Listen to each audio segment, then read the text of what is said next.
All right, everybody, welcome to the Eight Figure Product CEO. So today, I have the pleasure of being live with Mark Fackler. Mark started and sold his company, Cellcom, for which was a $50 million company with over 500 employees, a engineering consulting firm. After Mark had that successful exit, he then went on to become a Vistage coach. So he's coaching, hundreds of different CEOs through the year. So we're going to get Mark's wisdom and feedback, both on how he grew Stelcom Technologies from a two-person consulting shop to $50 million in $50 million plus in revenue and a really nice exit.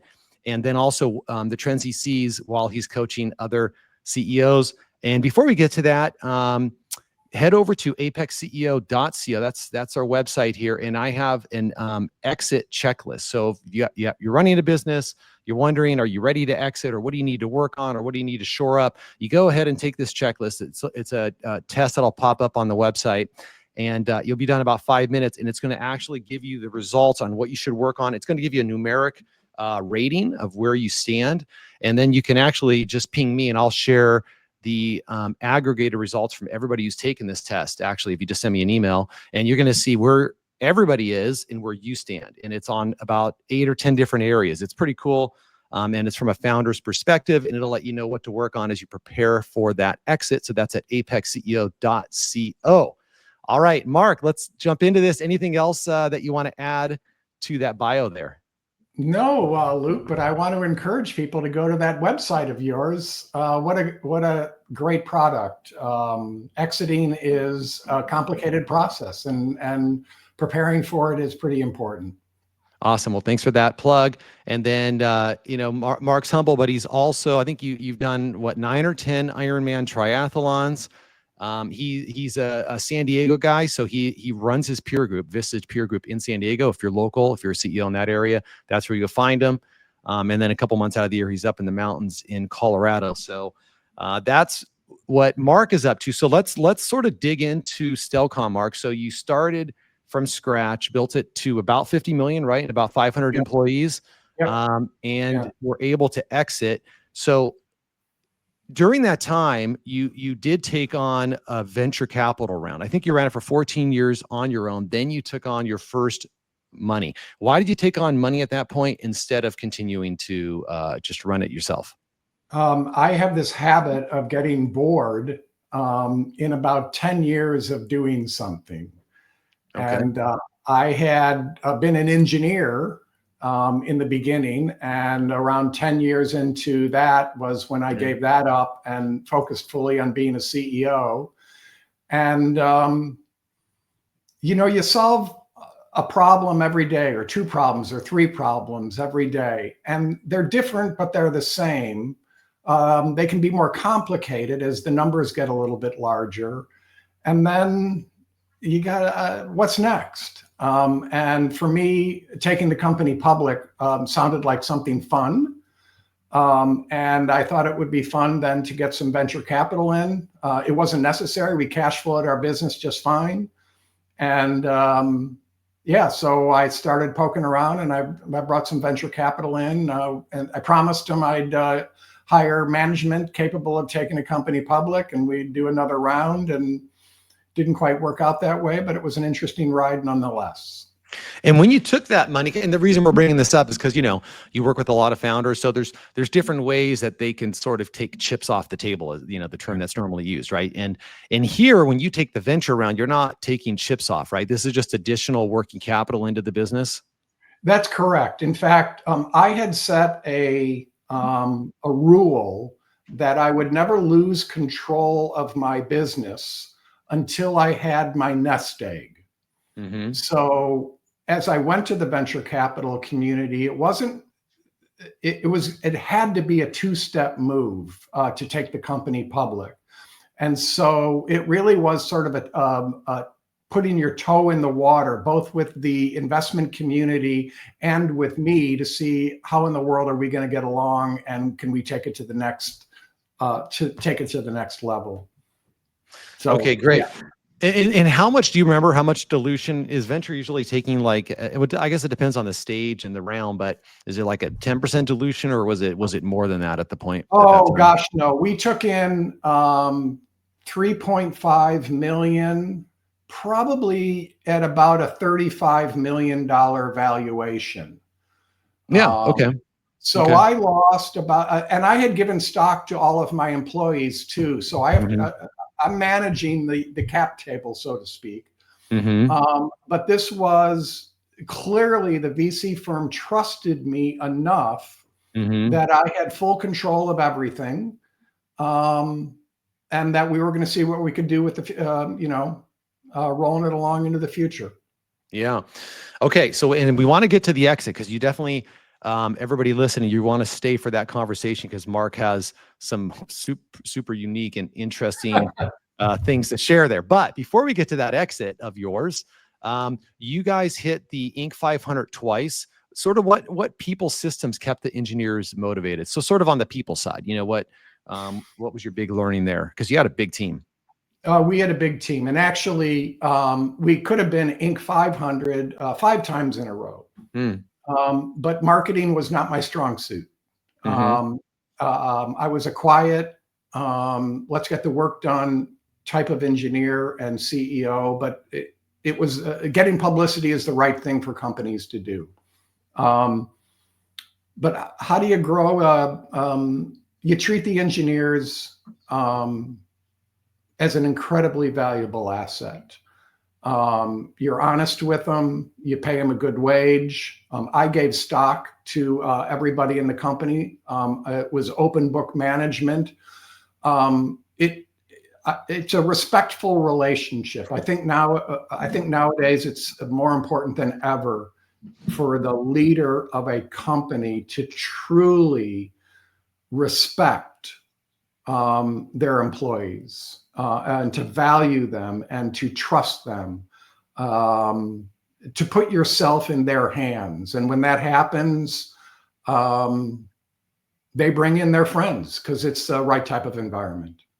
Yeah, well, and let's talk about open book because that is, I know that was a huge trend, right, back in the maybe 80s, 90s, and it is now for the larger companies. But you coach a lot of CEOs. I wonder what percent actually have true open book for everybody. I think it's a small percentage. Are you able to share? Is there like a certain system you used, or just anything you can share? Because for those listening, it is very valuable and motivating, especially if folks have a stake in the company and they can see. Yeah. And you're transparent on the numbers. I hired a senior vice president out of a company called SAIC. They're not around anymore. They ultimately, I think, got bought by Hewlett Packard, and they were a huge employee-owned company. And when he came on board with me, he said, "Mark, you don't give stock options to all of your people." And I said, "Well, it sounds like a really good thing to do. Why don't you come on board? We'll come on board with a handshake. I'll give you a certain percentage of the stock. And by the way, we'll give stock to every other employee." And that process took about 18 months for me to develop the courage to give the company away, not controlling interest, but give a little bit to all the employees. But what was really hard is just to show them my financial statements. Yeah. That process is humbling.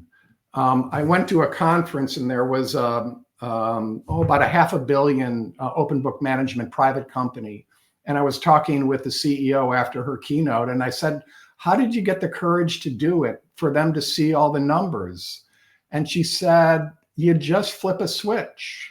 And that conversation flipped the switch for me. The value of teaching your employees how to read a financial statement, an income statement, a balance sheet, the budgeting. It was incredibly valuable and scary. Yeah. Yeah. I think, you know what, for those listening, I think that's a great way to think about it. You flip a switch. I think, like you said, it takes a while. You're thinking, and then you just end up doing it. Right. And it's tough because you might think, because some of the team may not understand certain things. They may just understand top line and not like, oh, there's also something called the bottom line. You're not making all that money. And so you really have to sort of educate the team. Probably, easier in your company if most of the team is like an engineer level. So I guess it could depend on the company, but that open book can be very powerful, even if it's just with your leadership. You could kind of do it in tranches like that if you want to kind of ease into it. Yeah. I had a CEO I've worked with who had a couple hundred employees, and half of them didn't speak English. Trade associate, trade work. Yep. And we talked for years. They'll never be able to understand. They'll never be able to understand. And you know what? They did. And as he started sharing the financials, they started understanding how their bonuses were going to work. And these were the blue collar workers. And boy, did they improve the business because they saw it. Yeah, exactly. And they also, you gain the trust of your team. So I think that I'm glad we stumbled on this topic. It's a powerful one for many companies.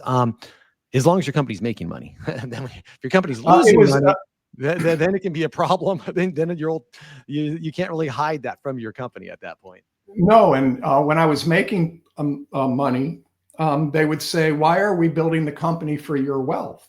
Why can't we have more ownership?" Yeah. And of course, the answer is, if you want to put your house up as collateral for the loans and your 401k, and you want to put everything you own as collateral to the banks that lend us money, that's what it takes. And it's a great discussion. And that's when they were good quarters, and we had a couple of bad quarters, and that's a hard financial statement to show the employees. Yeah. Should we leave? And I said, no, we're going to turn this around. We're going to figure things out and help us. So it's tough. It is. It's so tough.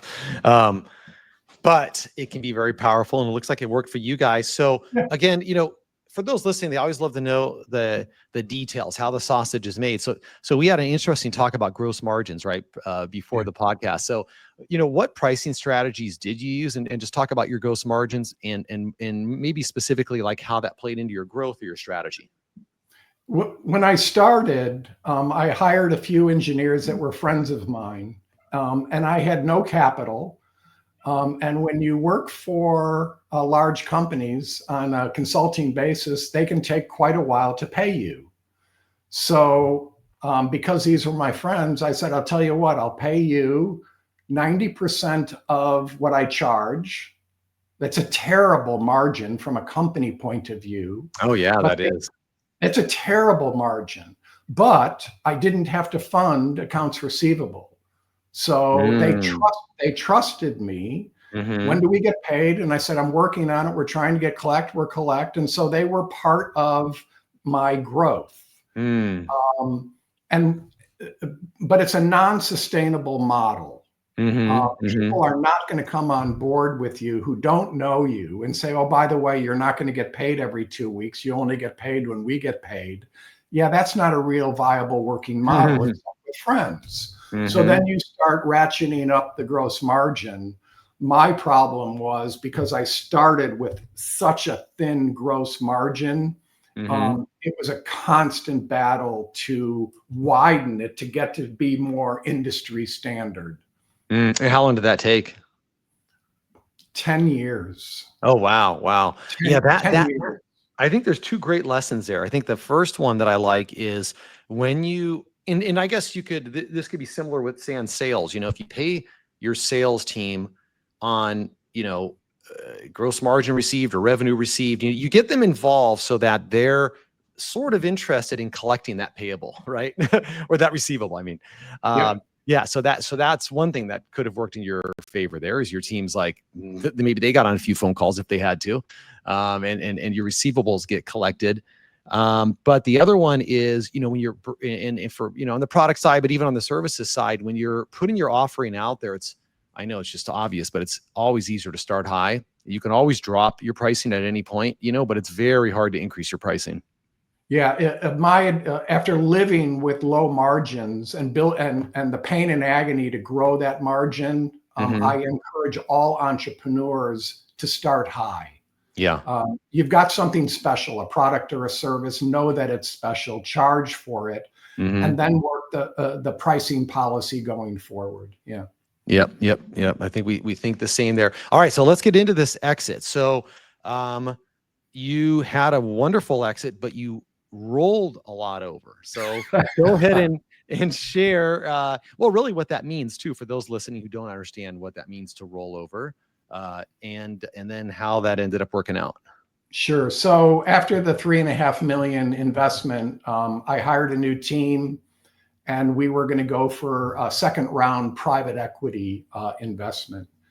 And they had gotten about $35 million of commitments on about, I don't know, $125 million valuation, something like that. And more folks wanted to come in, and Goldman Sachs wanted to come in. And I was still going to be the majority owner. And they said, yeah, that's not going to work for us. What we have to do, instead of putting the money into the company, we're going to have to buy some of your stock. And I'm young, 40 years old, 41 years old at the time. And I'm thinking, my compatriots are all becoming paper billionaires. I'm not going to allow that. I want to hold on to control. And a mentor of mine walked in the office and said, hey, Mark, why don't you sell a quarter of your holdings for more than your nut, that amount of money that you're going to take off the table that would allow you to live your current lifestyle forever. And so he convinced me to sell a quarter of my holdings, hold 75%, and that would be called the rollover, or that's what you're going to gamble after you lose control of the company. And so at that point, I was no longer the big cheese. And sadly, that 75% became near worthless in about 18 months. Right. And that was after the dot-com bust, sort of. You sold kind of leading up to that? I took my money off the table in October of 2000. And the dot-com had collapsed in April, and there was a second collapse in November. So I took my money off the table literally 30 days before the second crash. The company had, as you can imagine, tens of millions of dollars in the bank, and we had generally lived a payroll to payroll because I invested everything into sales and marketing. That's how I grew. Unfortunately, the management team and the board didn't change their game plan. And so they continued to expand nationally. And and the expansion didn't work. So the expansion didn't work, and the company was sold at a discount to another company, and then sold at another discount to a public company. So I'm sure at the time a disappointment, but then in reflecting on it, maybe there was still some fortunate luck that you sold at the right time, right? If you had not done that deal and you waited another year, maybe there wouldn't have been a deal to do. It could have turned out many different ways, I guess. Or what are your thoughts after? Yeah, you never want to relive history, Luke. Yeah. It's a really scary thing to do. I had often thought I should have sold all of my stock at a reduced price. The private equity would have been thrilled to have gotten it at a cheaper price. I would have gotten more money than I did. But money was never the motivating factor for us. I grew up lower middle class, and my word, I get to, I have 2 homes, and I get to fly first class. I mean, what a great life. Yeah, I can relate. It's so true. It depends how you grew up. If you grew up, delivering newspapers and working hard or whatever you did as a kid, it's like, I did. Yeah, there you go. Me too. So when you have that, initial framework, yeah, there's things that are more important in the freedom. So you did incredible, but I guess what was your lesson? Even, you still came out incredible, but is your lesson now to founders to leave less on the table, or how do you kind of, or is it still kind of deal specific? No, I think, gosh, I'd hate to believe that I could get into the mind of a founder, because all founders come up from in different paths, and so their framework is different. Mm-hmm.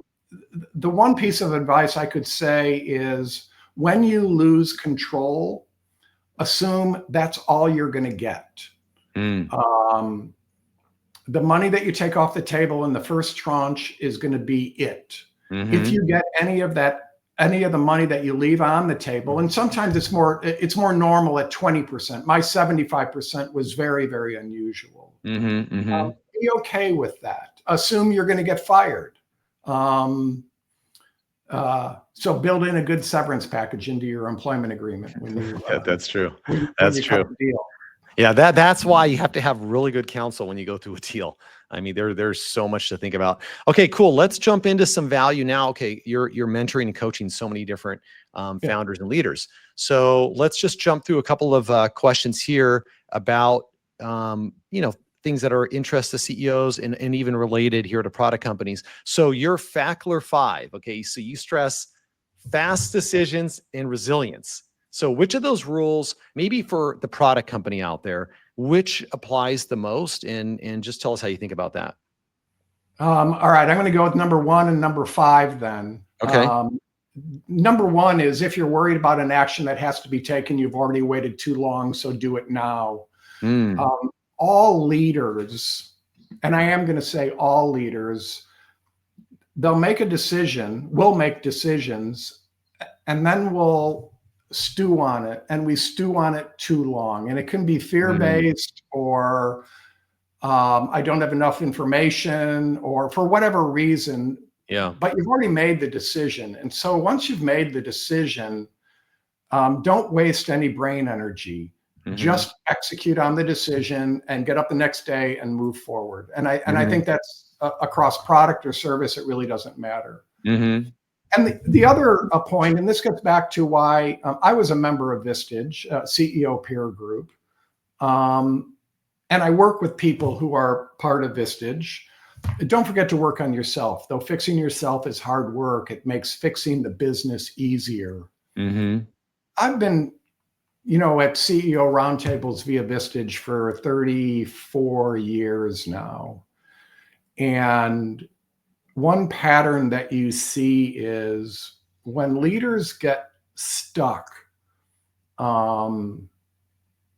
there's often some fear or some quirk that normally we grow out of.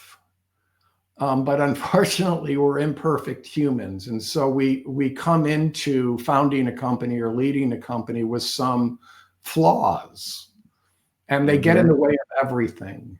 And so that's why I say, go work on yourself. And for me, being in a CEO peer group, when everyone's vulnerable, everyone's open, we're all, our financials are out on the table, our strategies are out on the table.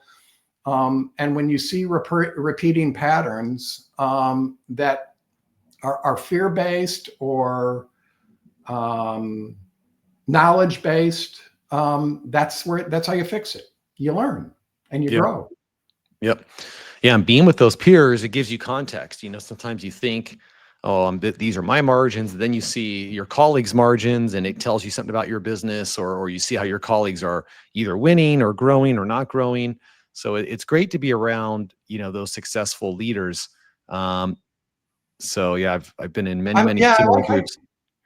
I like how you said that. You sit in a room with a bunch of successful leaders, and one of them keeps on saying, well, my VP of marketing keeps on causing me grief. And you hear that over and over and over again. And you're thinking, well, just get rid of them or manage them better. That you either manage them better or you get rid of them. And you look at them, and then you say, oh my gosh, I do the same thing, but it's not with my VP of marketing. It's with my chief operating officer. Oh yeah, that's a good point. And it's a relationship issue. Right? Yeah. It And almost always is. I think there's a book I read. It's totally off topic here, but anyways, for books called The Courage to be Disliked, and it's like incredible book actually. And I think it says all problems, every problem is a relationship problem. So yeah, they all stem from that. Okay, cool. So last question here, Mark. So just okay, again, with all of your experience, what are common blind spots for companies, say $5 to $50 million brands? What are the common things, repetitive things, just like we talked about right there? What do you see? yeah. I think the biggest one is not delegating and not trusting your staff. Hmm. It's hard to go. I shouldn't say 0 to 10 million. That's one. That's one thing. Hmm. 10 to 20, 10 to 30, 10 to 50. That's a different business. And founders are often smart and fully capable of doing lots of things, but you can't do it by yourself. And the blind spot that I see as a recurring one is, you don't expect me to give all of sales away, do you? And the answer Mm. is, well, yes. Now you're going to be the CEO and the VP of sales will report to you, but yeah, give it away. Let someone else run it under your direction, with your goals, with your KPIs, with your culture and all of that, but let them do it. And then you go focus on something else. And that's let's dig into that really quick though before we wrap this up. So, do you think that is because you brought up it's exactly what you said is what I see, right? It's 0 to 10 is one thing, and then the company actually sort of has to make a transition really Yeah. to get to the 20 and 30. And usually it's systems and people, right? They may not have the leaders, they couldn't afford to pay them when they're 0 to 10. Just but now they can afford to pay them when they're 10 to 20 to 30. So is that because they keep hiring maybe subpar leaders at these positions? Is that right? So they can't give them sales because they didn't hire a leader of sales. They sort of promoted somebody who was good at sales maybe into that spot, and they're kind of in that pickle. I love the way you say that. Yeah. They can actually do three things. They can hire a subpar person, Mm-hmm. and that's just a flat out wrong hire, fear that this person is going to be smarter than me. They can hire a brilliant person. And the problem there is, there's a good chance that the person you're going to hire is way better than you are at the function you hired them for: chief marketing officer, chief sales officer, chief Mm-hmm. operating officer. If you do it right, they're actually better than you. Yeah. And that's a really difficult thing to do. The one that sort of is boring to me is, you just hire someone in the middle. Don't Mm-hmm. do that. Hire the best. Yeah. Hire Oh yeah, for sure. If you're still the smartest one in the room, then you're going to be the limit for the company's growth. So you want to be. Hopefully, you have a team and they're better than you, and at each individual function, you Yeah. still are the one who puts the team together. Luke, I love that. Never be the smartest person in the room. You Yeah. don't want that role. No, that's a lot of work, actually. Yeah. Sometimes you realize it later. Wow, life is so much better, when you have some really good leaders and it's easier to run your company. Well, those people are also going to fail too, Yeah. and you're going to have to clean the mess up and do it Hmm. again, because that's the only way to get from 10 to 50. Yep. Right? Exactly. That's the transition point. Around 10 million or around 15 employees, something like that. Right in that range. And then the company sort of has to make that transition. Wow, this has been a great conversation. We've gone all over the place, Mark, from selling your business to then the sort of the lessons you've learned. Why don't we finish up and you can just share where people can get a hold of you, where they can meet you in San Diego if they want to join your Vistage group, or any other resources you have. Well, Luke, that is so nice. Thank you very much. I am easy to find. I am markfackler.com. And gosh, I don't do Twitter. I don't do Instagram. But I do respond to email and LinkedIn. Perfect. So we'll have all that in the show notes and when we promote this. So Mark, thanks again. That was an awesome conversation, and hope to keep in touch. Thanks, Luke. I appreciate it.